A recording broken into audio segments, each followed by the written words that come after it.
안녕하세요. 김유검의 경제부동산입니다. 로그인을 해서 구독을 꼭 하셔야 매매 타이밍을 잡을 수 있습니다. 전셋값 큰일 났다. 매수 기다리는 분은 꼭 보세요. 전셋값이 큰 폭으로 떨어지면서 집값이 장기간 하락할 것이라는 전망이 나오고 있습니다. 전세가율이 강남은 40%가 분기된 직전이고 서울도 50%가 위태롭습니다. 전세가 하락은 갭 투자를 할 수 없어서 매매가 하락으로 이어지는데 2008년에서 2013년 폭락장이 대표적인 사례입니다. 특히 강남 재건축 기대주 등 오래된 아파트들이 타격이 심합니다. 그렇다면 언제 매수해야 할까요? 유료 상담은 010-3999-8808 제가 직접 매수 타이밍과 입지를 추천해 드립니다. 주말 상담 환영합니다. 전셋값 큰일 났다. 매수를 기다리는 분들 꼭 보세요.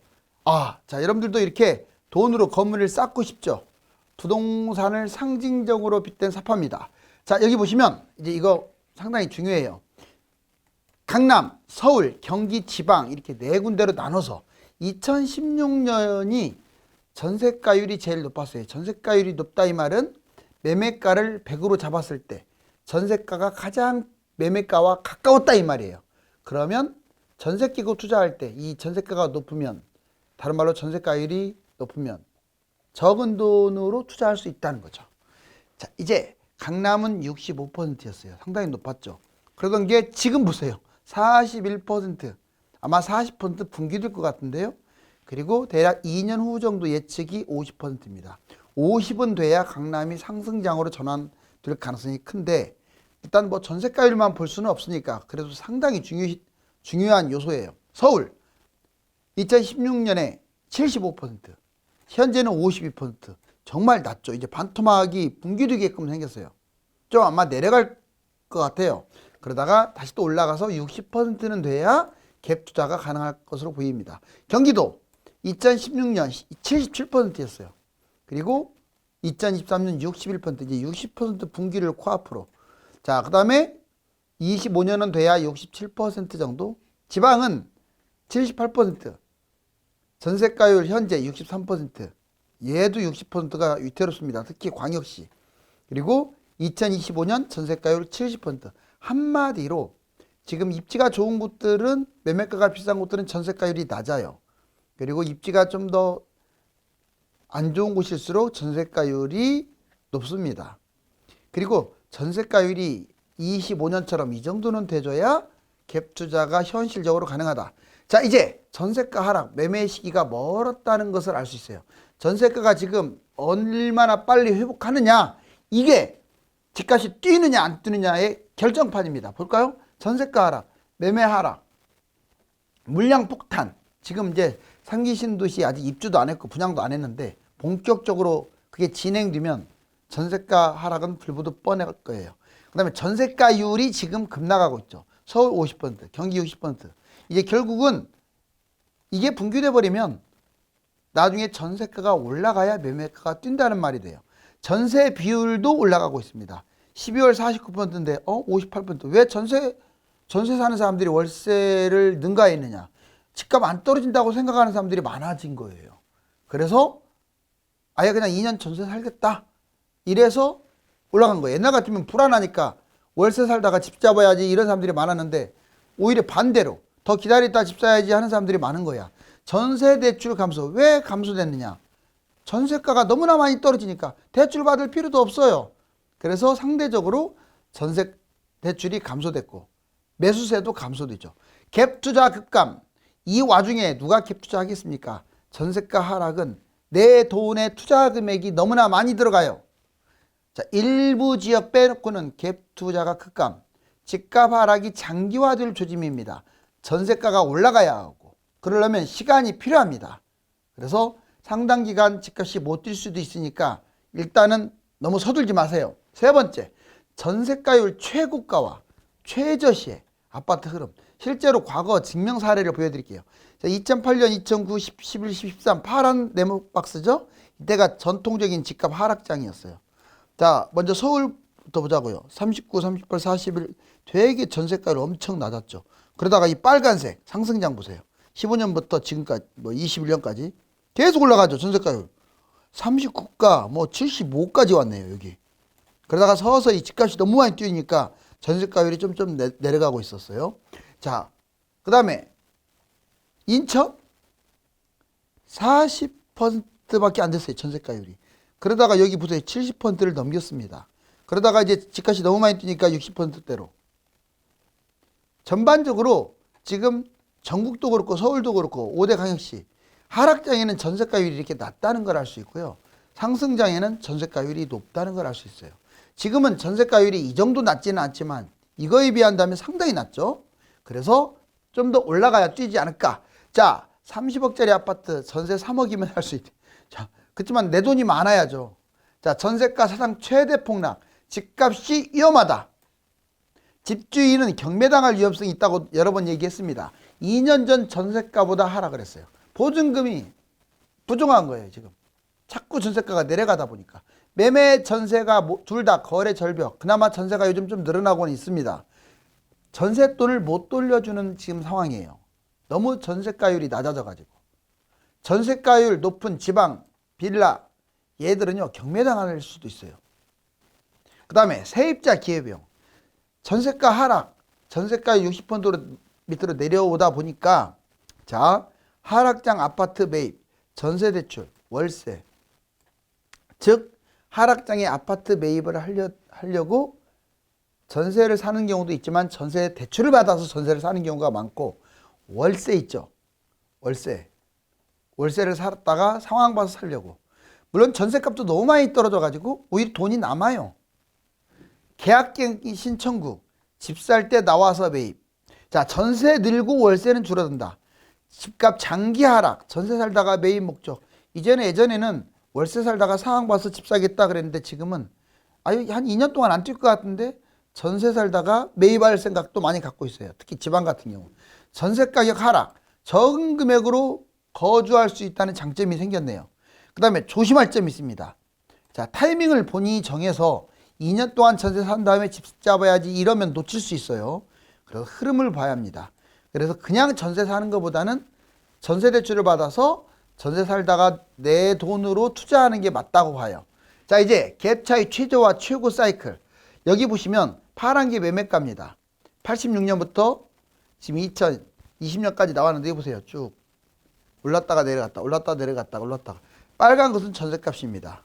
이때 전세가가 최대로 벌어진 때 보니까 92년. 그 다음에 2006, 7년. 이때 집값이 진짜 많이 뛰었을 때죠. 하나같이 집값이 많이 뛰었을 때 최대치로 벌어져요. 여기 거의 20년, 21년 이때죠. 자, 그런 다음에 최저를 이렇게 적을 때는 집값이 낮았을 때. 이제 보시면 뭐 IMF 지나고 막 그때 2년, 3년, 4년. 그리고 또 낮을 때 보니까 2013, 14, 15, 16, 17, 18 이때네요. 한마디로 집값이 바닥이거나 바닥에서 이제 막 올라가려고 할 때가 최소였어요. 그럼 이 얘들도 만나는 지점이 26년이나 되겠네요. 그쵸? 전세가 하락은 집값 급락의 흐름을 보여준다.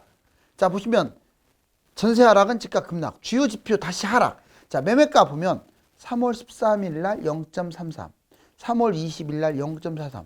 자, 오히려 하락이 확대됐어요, 지금. 축소된 게 아닙니다. 3월 달 한 주간에. 물론 한국 부동산원은 하락이 축소된 걸로 돼 있어요. 그런데 좀 더 정확한 KB 시세는 하락이 확대된 걸로 나와요. 전세가도 3월 13일 0.32, 3월 20일 0.32. 자, 하락이 큰 폭으로 지속되고 있음을 알 수 있어요. 거래량 2,448건이 자, 3월 달 1,327건으로 축소됐습니다. 아직은 다 끝난 건 아니지만 하락 거래가 무려 67.3%. 100개 중에서 67개가 하락 거래예요. 나머지는 보합이나 상승 거래인데 압도하고 있죠. 지금 하락하고 있다는 게. 전세 분양 기준금리, 전세가율 강남 40이 뭐고 서울 50이 뭐고 전국 60이 뭡니까? 너무 많이 떨어졌어요. 전세가가. 자, 미분양 전국 8만 원 육박, 꼭 12만 원에 도달할 것 같고 기준금리도 인하.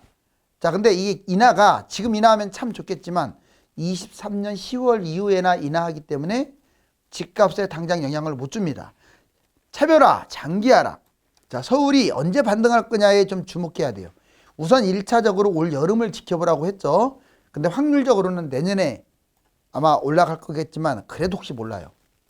하락이 대략 1에서 3년 가지 않을까라고 예측을 합니다. 왜? 전세가가 너무 지금 떨어져서. 경기 지방 장기 하락의 위험. 특히 경기도나 지방은 3에서 10년 동안, 과거에 10년 동안 못 올라간 적도 있기 때문에 이번에도 그럴 위험성이 있다.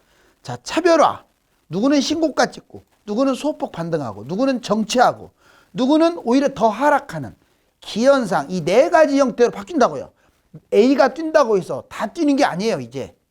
그래서 매수할 때 잘해야 돼요, 선택을. 매매가와 전세가 4단계를 한번 봐드릴까요? 자, 먼저 1단계, 매매가도 떨어지고 전세가도 떨어지는. 현재가 2단계입니다. 1단계. 아직도 1단계예요. 이제 서서히 수평 쪽으로 이제 올 때가 되는데 아직 멀었어요. 두 번째가 수평으로 오는 단계. 세 번째는 전세가 수평에 매매가 올라가는 거.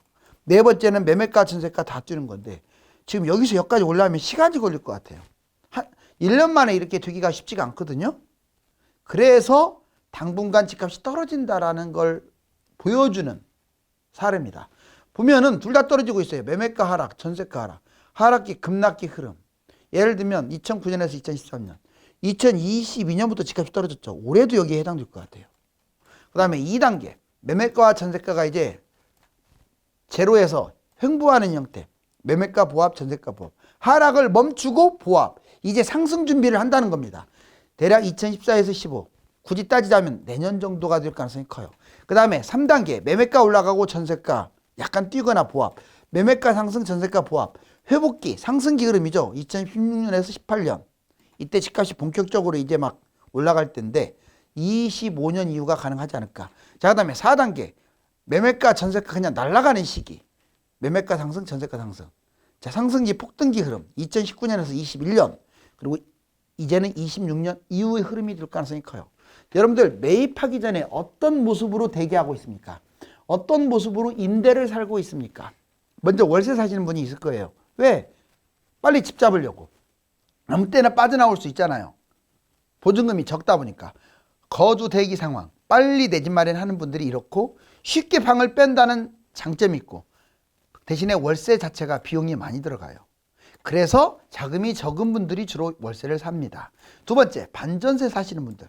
거주 우선으로 집을 잡기 위해서 대기하고 있는 분들이야. 돈을 다 처박으면 거주를 못하니까. 자, 내 집 마련 입주를 이제 생각하는 분들이죠. 월세보다 반전세가 더 저렴한 거죠. 월세 주는 것보다 반전세, 반월세 이렇게 가니까. 방 빼기가 근데 얘도 쉽지는 않아요. 월세보다는 쉽지만 전세가 좀 묶여있기 때문에 사람이 나타나야만이 빠질 수가 있어요. 자금이 많은 경우 반전세를 살겠죠. 왜? 그걸 다 월세 살아버리면 너무 돈이 많이 들어가니까. 그 다음에 전세 대출이 있습니다. 자, 투자 우선으로 대기. 내가 전세를 묶여버리면 집을 못 사는 거야. 그래서 거의 80% 전세 대출을 받고 내 돈은 고스란히 갖고 있고 투자 우선으로 대기하는 사람들. 집값 바닥에 이 전세 대출로 나는 살고 있고 내 돈은 은행에 저금해 놨으니까 그걸로 집을 잡는 거죠. 자, 언제든지 매입할 수가 있다라는 장점이 있어요. 왜? 내가 지금 내 돈은 갖고 있으니까. 실거주가 좀 늦는다는 단점이 있습니다. 왜? 갭 투자를 우선 해야 하니까. 자, 자금이 많은 경우 주로 이렇게 하겠죠. 전세 볼까요? 투자 우선 대기. 아니, 나는 그냥 2년 살고 싶다. 자, 집값 바닥장에 투자하겠다. 물론 바닥까지 전세를 산다고 해서 바닥까지 기다린다는 보장은 없지만 비용이 안 든다는 장점이 있어요. 전세는 돈 들어가는 게 아니잖아요. 다만 내 돈이 묶여서 타이밍을 놓칠 수가 있습니다. 이런 분들은 보통 여유 있게 매입하려고 하는 경우. 근데 특히 서울이나 강남은 이렇게 하면 안 돼요. 그러면 놓칠 수 있어요. 지방이나 경기도는 뭐 크게 지역에 따라 다르지만 낮은 임대. 이번에는 아예 그냥 이 상황도 아니고 진짜 싼 곳으로 들어가요. 자, 내 집 마련을 위해서 좀 참는 거죠. 금액을 줄여서 임대. 또는 가족들한테 들어가면 돈 안 들어가잖아요. 그리고 아무 때나 빠져나오잖아요. 자, 비용도 절약하고 매입도 아무 때나 잡을 수 있으니까 수월하고 대신에 좀 불편하겠죠. 자, 여유 있게 매입하실 분들 이렇게 낮은 임대나 친척 집에 거주하는 거죠. 이제 오래된 아파트가 왜 폭락하냐? 전세가율 때문에 그래요. 보면 오래된 아파트 폭락, 상승장 가격 폭등했죠. 재건축 기대로 오히려 많이 뛰었어요. 2배 높아가지고 그것 때문에 지금 전세 재건축 기대주들이 막 내려가고 있습니다. 경기, 인천 지방의 조합 매물, 서울이 아닌 곳들은 더 위험해요. 거품이 심하니까. 일반 분양 아파트 만약에 재건축과 관련해서 분양하면 미분양이 많이 납니다. 너무 비싸니까 분양가가 가격이 폭락합니다. 갭 차이가 커서 많이 떨어져요. 전세가와 매매가가 크죠. 왜? 당연히 오래된 아파트다 보니까 기대감으로 매매가는 비싸지만 뭐 전세가는 형편없어요. 그래서 전세가율이 낮기 때문에 투자하기가 참 어려워요. 재건축 기대주가 폭락하는 이유입니다. 실거주보다 투자 목적이 많아서 하락장이 많이 떨어진다. 분양아파트, 새 아파트 갈아타기, 1주택 구축하고 분양권 보유자 갖고 있다면 분양권으로 들어가려고 하겠죠. 입주해가지고. 근데 이게 안 팔리는 거야. 그래서 물려요. 구축을 매도하고 분양 새 아파트로 들어가려고 하기 때문에 구축 집값이 막 떨어지는 겁니다. 2030 세대는 새 아파트 선호도가 높아서 구축은 쳐다보지도 않기 때문에 이 구축의 매수자들이 줄어드는 거예요. 전세가율 볼까요? 여기 서울 보면 12년에 54%, 72%까지 올라갔다가 쭉 55%, 지금 54, 50이 지금 분기되기 생겼어요. 서울 주요 지역 갭투자 거의 없습니다. 이렇게 많은 열 몇 개 중에서 갭투자는 하나 뭐 어쩌다 이렇게. 송파가 갭투자가 조금 늘어났었죠. 자, 그 다음에 2년 만에 10억 증발한 강남 전세가. 강남이 문제예요. 18억이 11억, 16억이 6억, 17억이 8억. 이게 전세가가 이렇게 떨어졌어요. 이렇게 되면은요, 강남 아파트 못 뜁니다. 별로 못 뛰어요. 돈 많은 사람들밖에 못 잡으니까. 그럼 이렇게 되게 되면, 강남이 못 뛰게 되면 서울도 못 뛴다는 얘기고, 그러면 수도권이나 지방은 말해 뭐예요. 자, 강남권 주요단지 전세가 추이 역시 반포 자이도 22억이 12억, 가락동 15억이 8억, 그 다음에 잠실 15억이 9억. 너무 낮지 않아요, 전세가가? 자, 이제 때를 잘 기다리면 이 로또, 여러분들이 진짜 로또만이 로또가 아니에요.